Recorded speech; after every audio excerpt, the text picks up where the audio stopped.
Going on, people? It's your grandfather with another little short video. I'm gonna hit it real quick. I've been trying to get this video out for a minute. Some people been blocking me. They've been video blocking me, people, but guess what? We gonna do it, so let's get to it. Haha, I got something to say for the people. I got some information. Might start an uprising, but it'll inform and enlighten. Come on, for sure. This here information for the people. You can like it, you can like it, you can like it. Subscribe.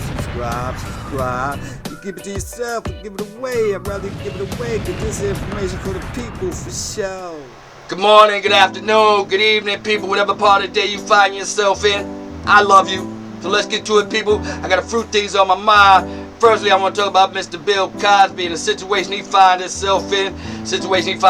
With this young woman. And I'm going to talk about some of the stuff that occurred that led up to him finding himself in having this problem. Now, first let me deal with this young woman.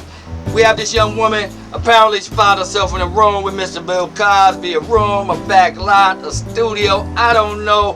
She found herself alone with Mr. Bill Cosby. He did some stuff that was inappropriate, made her uncomfortable. You know, said some things that was sexually explicit, brushed her hair back or something. She felt uncomfortable. She got up and left. She came back the next day. Mr. Bill Cosby repeated the same actions of being inappropriate, saying some sexually explicit things, brushing her hair back. She got up, she left. She comes back a third day. Mr. Cosby said, "Here, take these pills, drink this drink." She proceeds to do so. A few minutes later, she found herself in a compromising position where she's having unconsensual sex with Mr. Cosby. 7 years later, found Mr. Cosby taking a perp walk just before the statute of limitations run out. Now, listen, that being said, like I said, I'm no fan of Mr. Cosby, but truth is the truth, and I'm always a fan of the truth. When some stuff be fishy, I'ma spit it out. But that's not really even my main concern, people. Here's my concern. My concern is you people, and let me tell you why. If you so happen to find yourself in a position where an individual does some stuff, say some things, brush your hair back, make you feel uncomfortable, and you get up and leave, please, whatever you do not come back the next day. And if you so happen to find yourself in the vicinity of this individual, if he offer you some pills, offer you a drink, offer you a sandwich, if he offer you anything, please do not take it from him, because you know that this individual has a tendency of acting inappropriate and doing inappropriate things. Now, with that being said, I'm all for that. I said what I had to say. I just wanted you to hear it. I'm concerned about your well-being. Let's get on to the next thing. I want to talk about some of these cases that led up to Mr. Cosby finding himself in a situation. A lot of these cases took place in the 60s, the 70s, and the 80s. A lot of these cases took place in the 60s, 70s, and 80s. First of all, Bill Cosby had no real power until the 90s. If under the realm of what the world considers power, he had no real power till the 90s. With that being said, he had a couple of shows back in the 60s. I Spy lasted all of 3 weeks. He had another show, I believe it was named The Cosby Show. Also, it lasted all of 3 days. He wasn't really no big actor. He was just a guy trying to come up in the world. So he wasn't really powerful as the world perceives him now.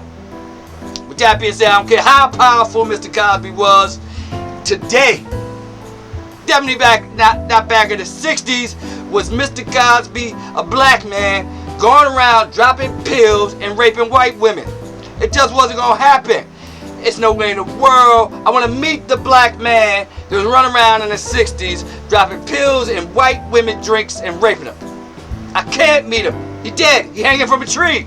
It's the truth, people. You know it's true. I know it's true. I'm just spitting out some stuff. I wasn't there. Let's be honest about that. I wasn't there. I didn't see what happened. I'm just saying, in the 80s and the 90s, they were still dragging black people behind, dragging them up the road behind the truck and hanging them and getting away with it. He couldn't have got away with that in the 90s. He couldn't get away with it today. But That's their story. They sticking to it. I wasn't there. I don't know what happened. I'm just saying some stuff sound fishy to me. And I'm sharing it with you. Get your opinion on it. Let's go on. We're going to move on to something different. I done talked about that. And that's why I feel about that. And I hope you got something out of what I said. Now, with that being said, I want to jump on feminists. Because I want to jump on them because I'm going back to the fact that our relationship is being divided. I'm sticking with that because that's more important to me than anything about the way that we are being separated from one another. You got the feminists out there. Listen, I don't have nothing against feminists. Everybody need a cause. Everybody need a purpose. Everybody need to beef about something. It's just a fact.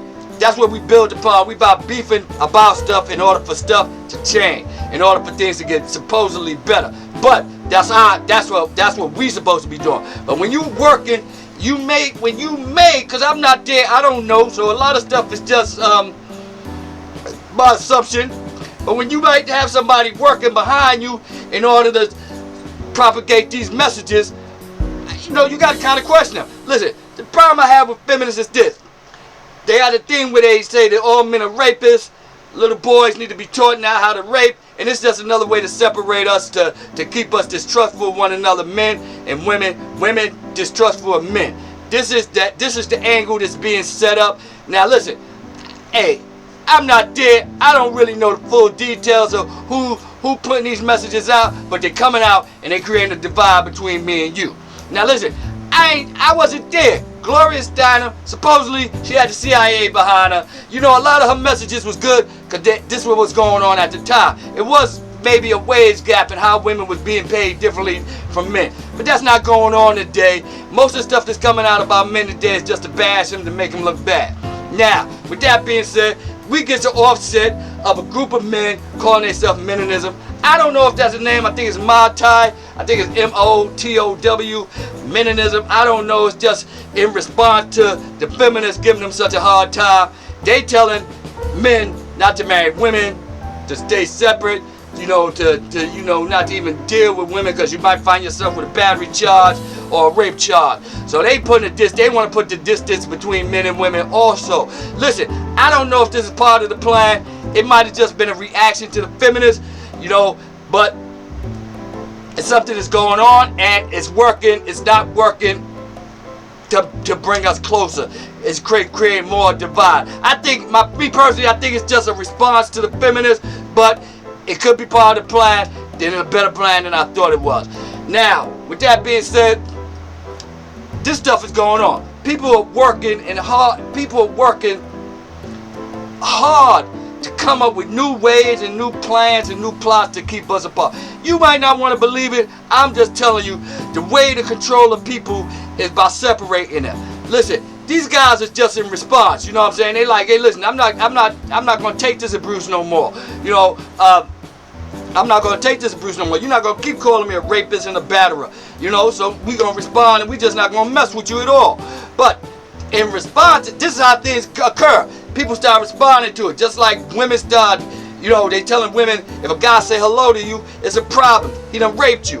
Women start responding to that and start viewing a hello, a have a good day, I wish you nothing but the best, as some kind of threat or some kind of or something that's to make them feel uncomfortable or to be leery. And this is why we're going to be so separated that it's just not. Listen, I want to be straight with you. It's just some people out there that don't mean you no good. I want you mindful. I always want you, aware of what's going on around you. Keeping your focus. Listen, I'm not saying grab no signs, run out there and start protesting, making a whole lot of noise. If that's not what you do, and I'm not saying do it period, because really this stuff is just so hidden. It's not really nothing you could do but be aware of it until it really hit the fan. But I want you seeing it now, so when it do get outrageous and it become a thing, I want you taking a stand. I don't want you falling into the trap of, you already sheepish. We got people that's so ready just to take your rights away. Free citizens. It's just so ready to say, hey, listen, I'll give that up, because we becoming used to listen, it started like a pebble. I take this pebble from you. Then I take that rock from you. Then I take that house from you. This is how it started. And so you don't see it coming until it's too late. I'm telling you, I see stuff because it's always bombarding me. You know, I be looking for videos on the internet, you know, the funniest videos of 2015. Next thing I know, I'm seeing something about trucks being in the tanks being driven into Georgia, setting up Listen, this is how stuff come at me. Some people just receive information. I'm no prophet, I'm no seer.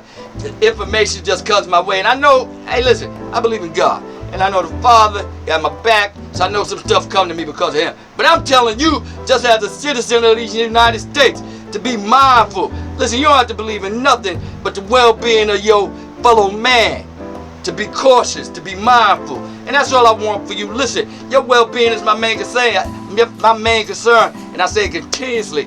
I say that all I'm out is for your well-being. So I put some stuff out there, I do some things at you. If you seen some or you heard something that you might say, hey, listen, I need to take a look at that. I need to think about that. Maybe I can look it up, see a little bit, get a little bit more on that, because, you know, I'm just going to give you bits and pieces and, you know, put you out there and say, hey, listen, go find out for yourself. That's the way you learn, you find out for yourself.